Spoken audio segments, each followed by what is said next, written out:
أفلا يتدبرون القرآن. Bismillahirrahmanirrahim. Assalamualaikum warahmatullahi wabarakatuh. A'udzu billahi minasyaitonir rajim. Bismillahirrahmanirrahim. Asyhadu an la ilaha illallah wa asyhadu anna Muhammadar Rasulullah. Astaghfirullahaladzim. Astaghfirullahaladzim. Astaghfirullahaladzim. La haula wa la quwwata illa billahil aliyyil azim. A'udzu billahi minasyaitonir rajim. Bismillahirrahmanirrahim. Asyhadu an la ilaha illallah wa asyhadu anna Muhammadar Rasulullah. Allahu akbar, Allahu akbar, Allahu akbar. Puji sinarang syukur kita aturkan kepada Allah Subhanahu wa taala yang mana telah mengumpulkan kita di tempat ini.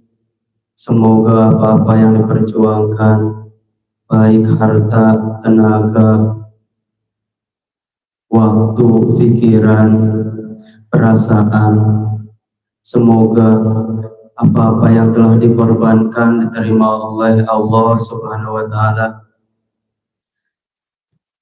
Salawat serta salam semoga tetap tercurah limpah kepada baginda Rasul, Nabi akhir zaman, Nabi besar Muhammad Sallallahu Alaihi Wasallam, kepada para keluarganya, para sahabatnya, para pengikut-pengikutnya dari awal sejak sampai akhir zaman.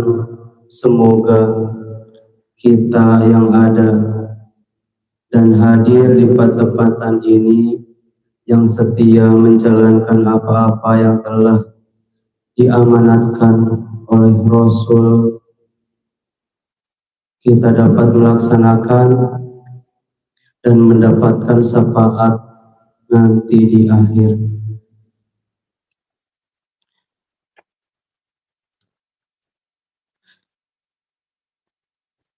Kesadaran yang benar-benar sadar, sejatinya sadar.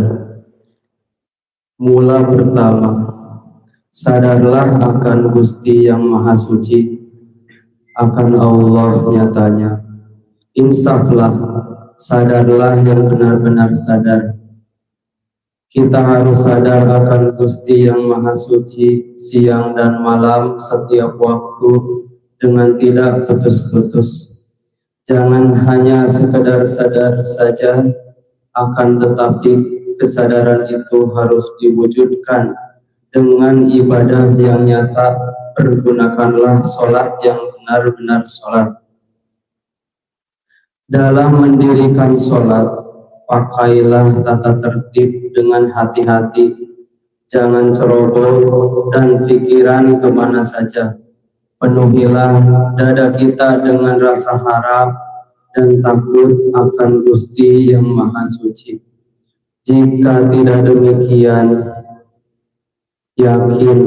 yakin sholat semacam itu tidak memenuhi tujuan.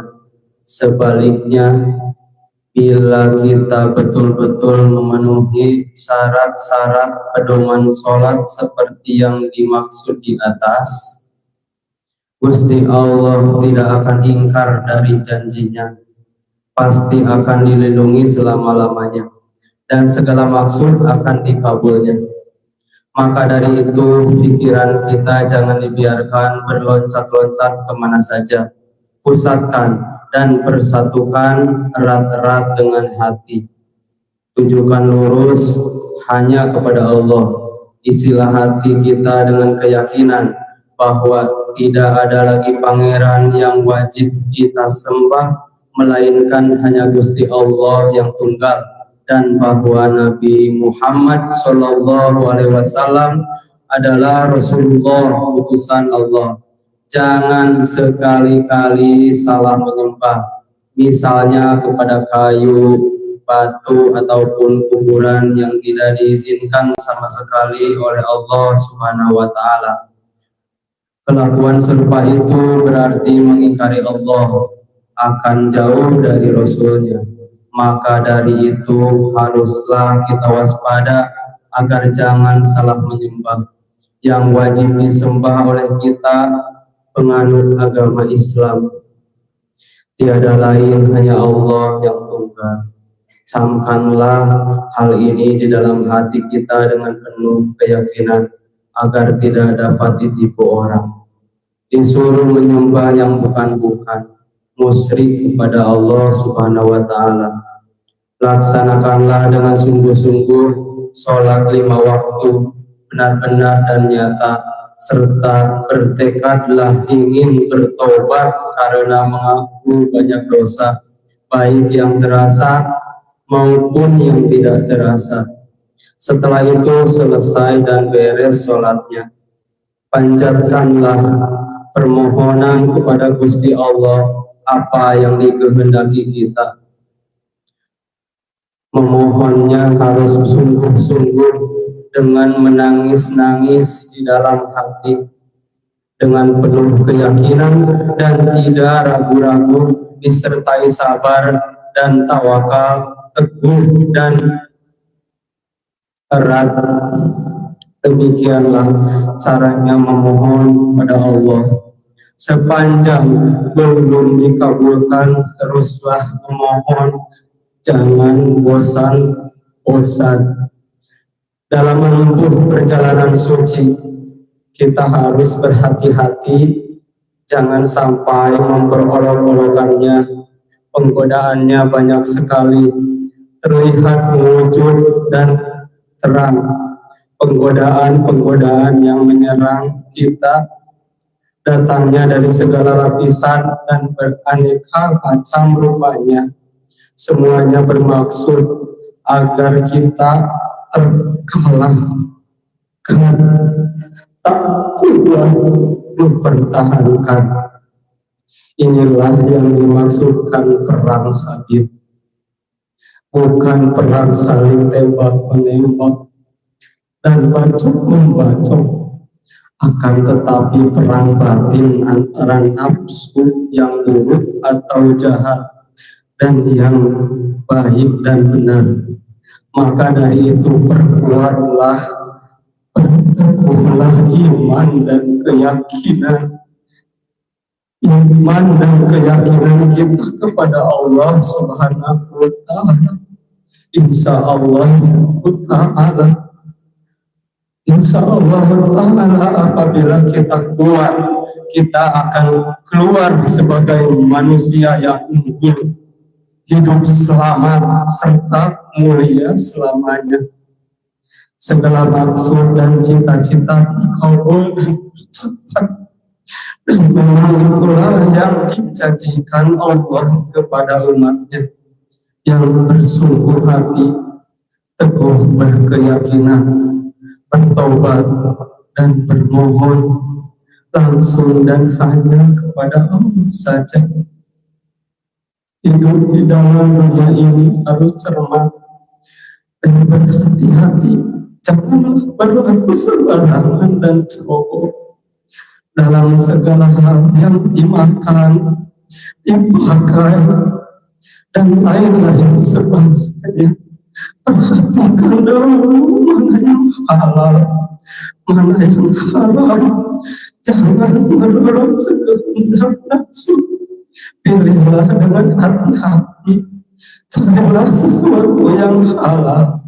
Jika ceroboh, tidak tahu batal haram, maka akan terasalah akibatnya yang tidak baik, tidak bermanfaat, serta akhirnya tujuan akan hilang, tidak karuan, dan menenggelamkan perjalanan.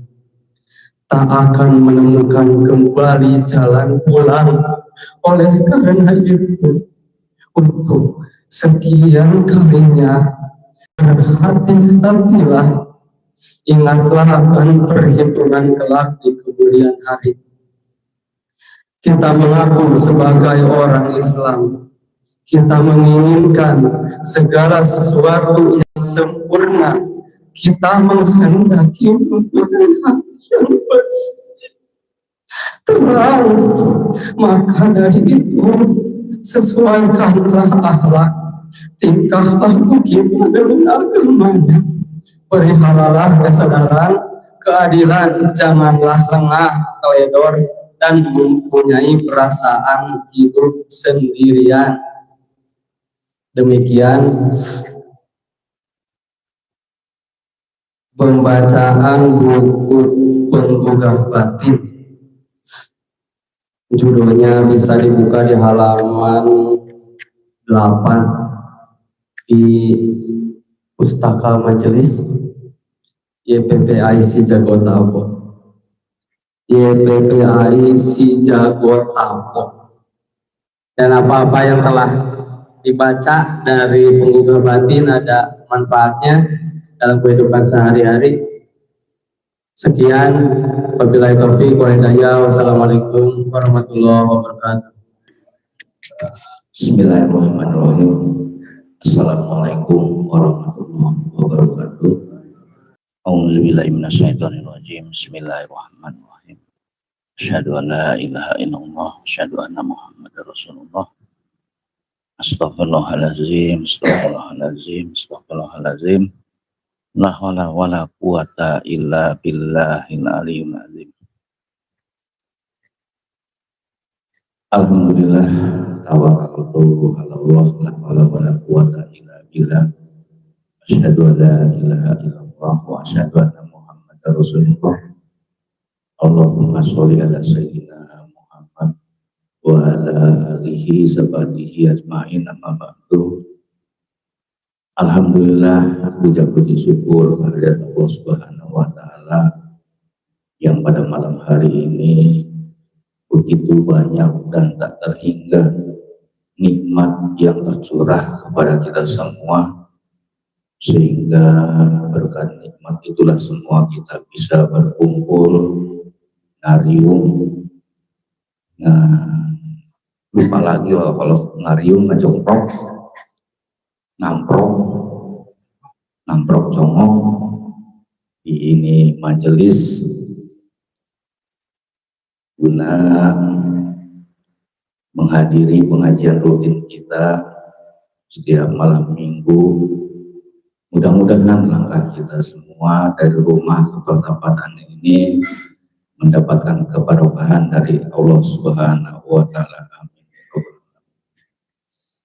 Juga salam dan sholawat semoga Allah limpah curahkan kehadiran junjungan kita yaitu Nabi besar Muhammad Sallallahu Alaihi Wasallam, juga kepada keluarganya, para sahabatnya, para pengikutnya, dan mudah-mudahan kita semua di pertempatan ini mendapatkan syafaat beliau di yaumil akhir kelak. Amin ya rabbal alamin. Mukadimah pembukaan, ulu salam, untuk mempersingkat waktu, karena kalau disebutkan satu persatu akan menyita waktu. Jadi tanpa mengurangi rasa hormat ya kepada jajaran pengurus, para dewan ustadz, juga para ikhwan, ya doanya sama, mudah-mudahan kita semua disehatkan lahir maupun batin, juga selalu diberikan kemudahan oleh Allah Subhanahu wa Ta'ala. Jadi saya dapat amanat untuk memberikan sambutan selaku pengurus. Biasanya kalau sambutan itu ya isinya ucapan terima kasih. Ucapan terima kasih telah hadir ke acara. Dan yang kedua biasanya permohonan maaf apabila yang disajikan atau yang disuguhkan ala kadarnya atau asin atau kurang asin, itu biasanya dalam penyajian hidangan, mohon dibukakan pintu maaf yang sebesar-besarnya. Biasanya kalau sambutan pasti begitu. Ya, ini sebagai bentuk penguat, jadi sebagai tema untuk menguat penguatan, karena adanya kepengurusan kalau tidak ada anggota-anggotanya gak semangat. Jadi sebagai tingkatan langit yang kedua tentunya yang kita kenal dengan semangat.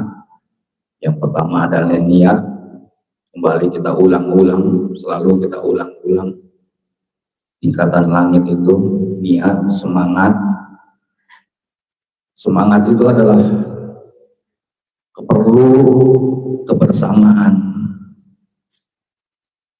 Juga ya selaku pengurus juga kita berdoa bersama-sama selalu, mudah-mudahan kita selalu diberikan kekuatan iman Islam kita selalu ditingkatkan oleh Allah Subhanahu wa Ta'ala, karena tanpa kekuatan itu kita tidak ada daya apa-apa.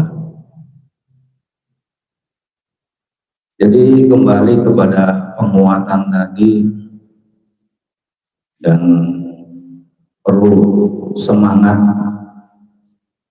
Selaku pengurus akan semangat kalau para anggotanya itu semangat juga untuk bisa hadir ke pertempatan ini.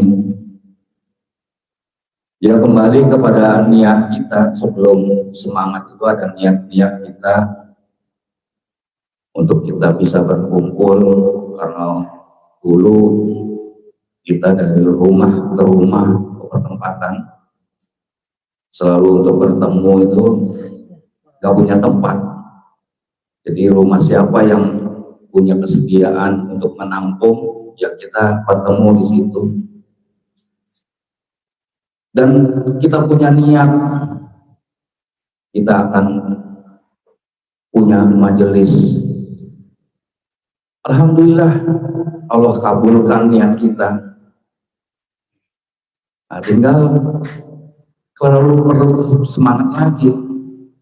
Setelah majelis dikabulkan oleh Gusti Allah, dibangunkan di sini dengan susah payah, kita gotong royong, mulai dari nol obat alas, kita gali pondasinya, kita bahu-bahu tanpa mengenal lelah, patungan kita, apa yang kita punya kita persembahkan, kita keluarkan guna mewujudkan niat kita untuk membangun ini majelis.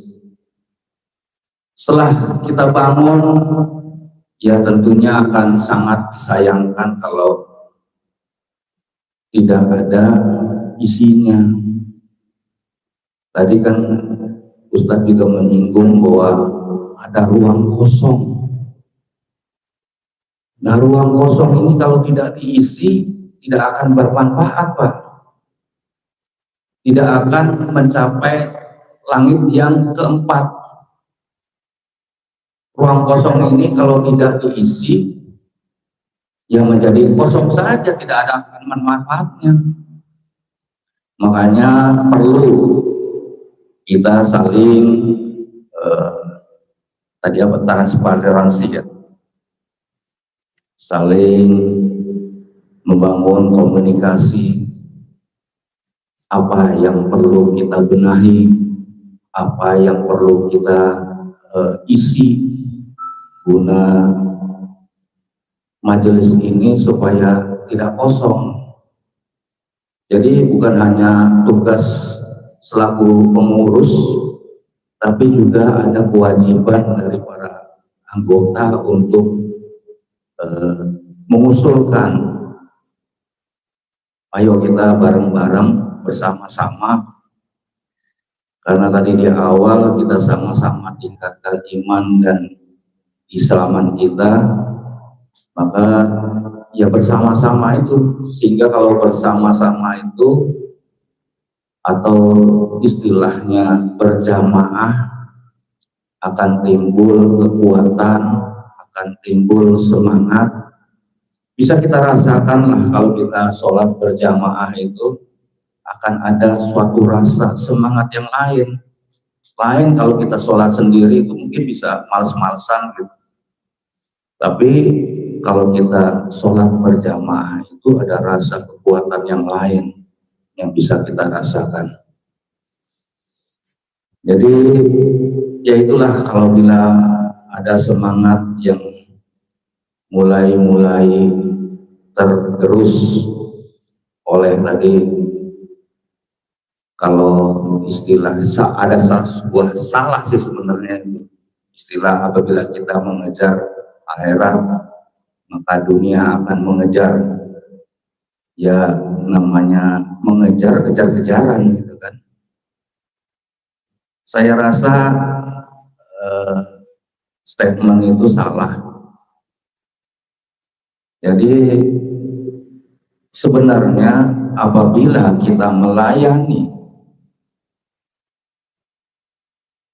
apa yang menjadi urusannya Gusti Allah, insya Allah dunia akan melayani. Jadi nggak dikejar-kejar. Kalau dikejar-kejar itu capek kitanya Pak. Sehingga akhirat kita setelah kita dikejar-kejar tertinggal. Yang biasanya kita rajin 3 malam karena kita dikejar-kejar dunia, izin 1 malam ya, akhirnya tinggal 2 malam. Karena dikejar-kejar terus, izin yang malam minggu saja.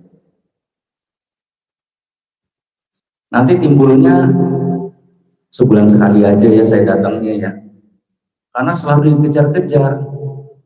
Tapi kalau statement kita dunia akan melayani, karena kalau dilayani itu kan penuh dengan kemudahan-kemudahan. Nggak punya duit umpamanya, dimudahkan punya beras, dimudahkan punya rokok, kebutuhannya dicukupi ya sama Gusti Allah apapun gitu. Mau dengar cerita nggak Pak?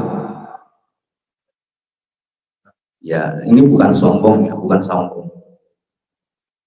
Saya itu ini cerita yang bisa jadi inspirasi mungkin.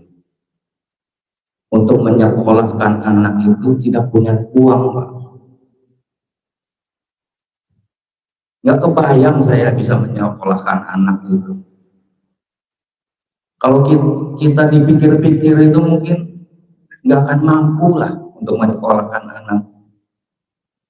Tapi alhamdulillah Allah Subhanahu wa Ta'ala itu memberikan sesuatu kemudahan sehingga anak saya itu bisa lulus tanpa saya membayar uang kuliahnya.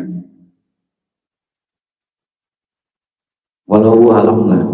Tapi itu menjadi bukti nyata apabila kita berniat melayani apa yang menjadi tugas-tugas kita, amanat-amanat yang diberikan oleh Allah Subhanahu wa Ta'ala. Insya Allah di dalam Al-Quran juga dijelaskan ibarat di surga Pak, air yang akan mengalir di bawahnya. Air yang mengalir itu apa?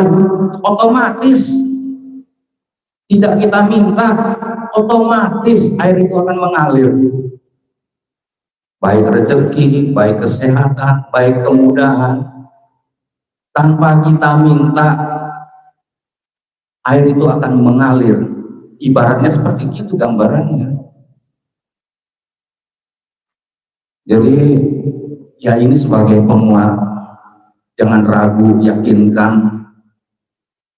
Walaupun banyak musuh-musuh yang tidak menginginkan kita itu selalu berada dalam ketaatan, tapi ya karena kita selalu bersilaturahmi, saling ingat mengingatkan, bukan menggurui, bukan ya. Kewajiban kita hanya sebagai menyampaikan, ingat mengingatkan. diterima syukur, tidak diterima ya kebangetan gitu. Ya, tadi juga dibahas masalah fenomena di luar sana itu sedang ramai.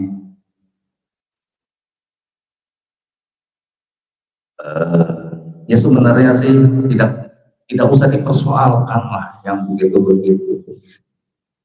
Ya kita berbaik sangka saja, ada yang belum mengetahui. Ya kita mencontohkan Kanjeng Rasul juga dulu ditawarkan kok sama malaikat. Apakah perlu saya timpakan gunung kepada mereka? Kanjeng Rasul gak usah, karena mereka belum paham. Sebenarnya kalau bercermin kepada kejadian Kanjeng Rasul, selesai masalahnya, nggak perlu dibesar-besarkan. Ya karena ketidakpahaman saja. Tugas kita lah untuk memberikan pemahaman kepada yang belum paham bahwa sebenarnya ada unsur pendidikan di sana. Bukan kita sembarang menyuruh tanpa ingin menyiksa atau ingin membuat ketidaknyamanan. Tapi memang untuk sesuatu yang bisa menyerap itu perlu ada gerakan-gerakan atau metode-metode. Saya juga dulu baru paham gitu cara membersihkan hati itu bagaimana. Saya diajarin sama pembina kita, Om Jai, tuh lu ngepel, lu nyapu. Saya diserahin tugas dulu suatu ruangan gitu. Ternyata itu cara membersihkan dalaman kita. Ibaratnya sama, kalau kita menyapu masih ada grundel-grundel, kalau kita membersihkan sesuatu masih ada grundel-grundel. Itulah sebenarnya yang menjadi kekotoran-kekotoran itu. Nah, bagaimana kita cara membersihkannya? Ya itu tadi, menyingkirkan apa yang menjadi grundel-grundel di dalam diri kita, sehingga dengan keikhlasan tanpa perlu kesah, ya kita ngelihat yang kotor ya dibersihkan, kita sapu. Yang kerasa di kaki kita masih ada, setelah kita sapu masih kurang bersih, kita pel. Nah, caranya ya melihat ke dalam diri kita masih ada nggak yang berontak-berontak. Kalau masih ada yang berontak-berontak ya terus perlu secara rutinitas kita latih. Makanya di dunia pesantren itu ya santri itu disuruh nimba, membersihkan kamar mandi, menyapu. Itu sebenarnya bagian dari pendidikan nanti yang menjadi bekal mereka setelah keluar dari pesantren. Ya bekal-bekal itu yang digunakan. Jadi menjadi sebuah kekuatan untuk menghadapi dunia luar. Jadi kalau mamanya orang yang belum paham melihatnya, wah seakan-akan menyiksa santri. Itulah tugas para ulama untuk menjelaskan metode itu kepada masyarakat yang belum paham. Harus memberikan pelajaran-pelajaran bahwa metode yang diajarkan di pesantren itu seperti itu. Jadi ada manfaatnya. Ya kelihatannya itu sangat tidak manusiawi lah. Karena juga di ajaran kita itu kalau kita dengar cerita, baik cerita dari Pak Gurun itu tidak diangkat menjadi guru itu tidak langsung diberikan ijazah.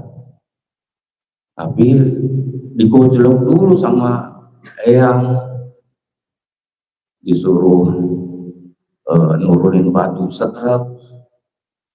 Juga bapak juga dulu mengajarkan kepada anak didiknya untuk menggali sumur, terus naik ke atas genteng. Nah, itu bagian dari pendidikan. Juga saya dengar dari cerita dari Kiai Haji Hasim, ya, bapaknya Gus Dur itu,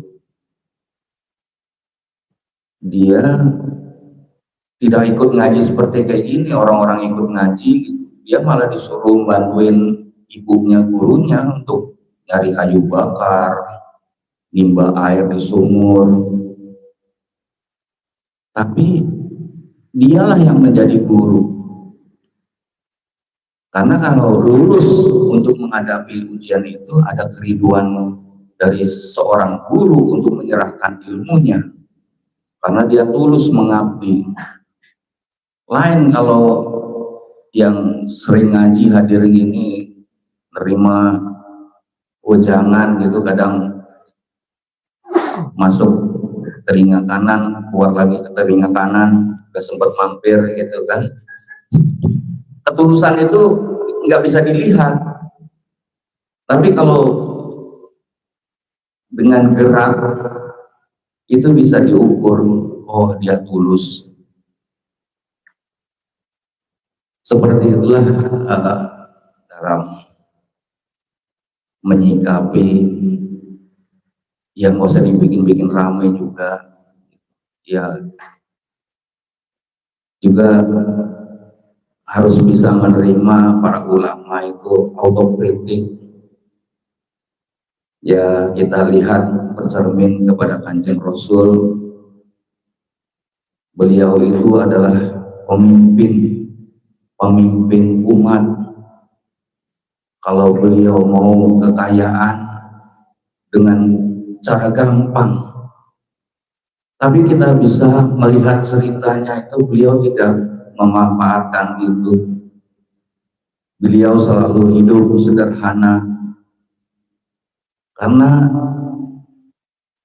kalau di ajaran kita itu tidak hanya menyuruh, tapi harus bisa memberikan contoh.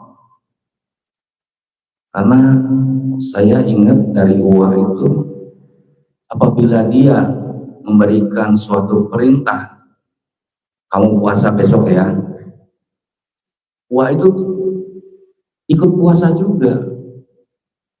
Jadi tidak hanya memberikan perintah saja, tapi harus memberikan contoh juga.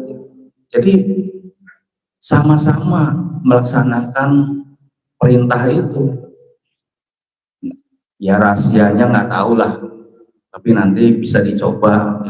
Itu ada satu ilmu juga.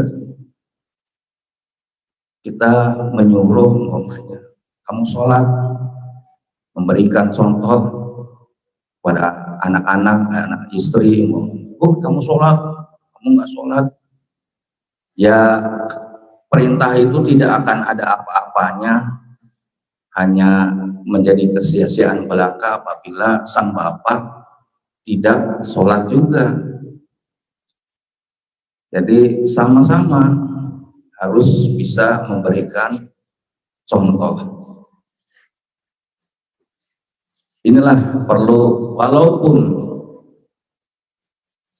diberikan kemudahan-kemudahan atau diberikan titipan yang banyak, ya jangan diperlihatkanlah kemewahan-kemewahan itu. Jadi berkacalah kepada Kanjeng Rasul. Kalau kita lihat fasilitas yang diberikan, mau apa pasti dikabulkan sama Gusti Allah, tapi beliau memilih dengan cara yang sederhana. Kalau kita lihat itu tidurnya aja, dari rumahnya itu bisa dari gambaran tempat tidurnya aja beralaskan apa tadi? Rotan. tidak penuh dengan kemewahan. Unta juga punya unta satu ya, pelapah kurma dulu, secara sederhana, tidak memamerkan. Ya, kita melihat fenomena itu, belajar agama itu sebenarnya tidak perlu mengeluarkan biaya yang banyak, karena sudah menjadi kebutuhan umum sebenarnya. Agama itu harusnya diperoleh dengan cara yang gratis. Dulu juga saya masa kecil itu, para ustadz yang ngajarin ngaji itu, ya bila anak-anak mau itu datang ke surau habis maghrib, seorang kiai atau ustadz itu bersedia, tidak minta bayaran, asal mau datang ngaji, insya Allah beliau akan mengajarkan alif bata ikro, belum kenal ikro dulu. Tapi sekarang kan agama itu beli, sehingga setelah dia beli ya pasti jualan lagi lah, karena untuk mendapatkan ilmu itu dengan cara beli mahal. Wajar kalau para jebolannya itu kalau diundang itu, kalau pasang tarif, kalau tidak sekian tidak akan hadir, harus ada manajemennya, harus ini. Padahal sebenarnya agama itu gratis, karena sudah merupakan kebutuhan umum sebenarnya, bukan kebutuhan khusus. Tidak dijual, malah dianjurkan jangan dijual murah agama itu.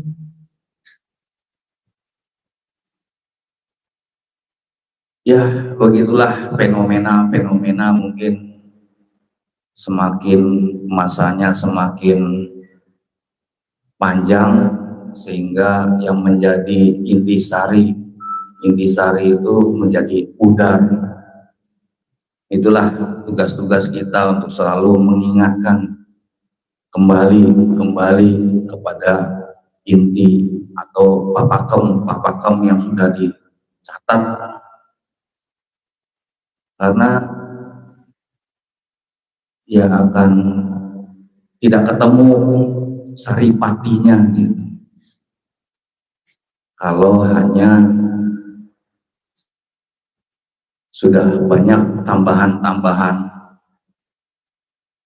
Jadi kita melupakan hal-hal yang sederhana, sebenarnya mudah. Agama itu tidak memberatkan, tapi seolah-olah dibuat berat, dibuat susah,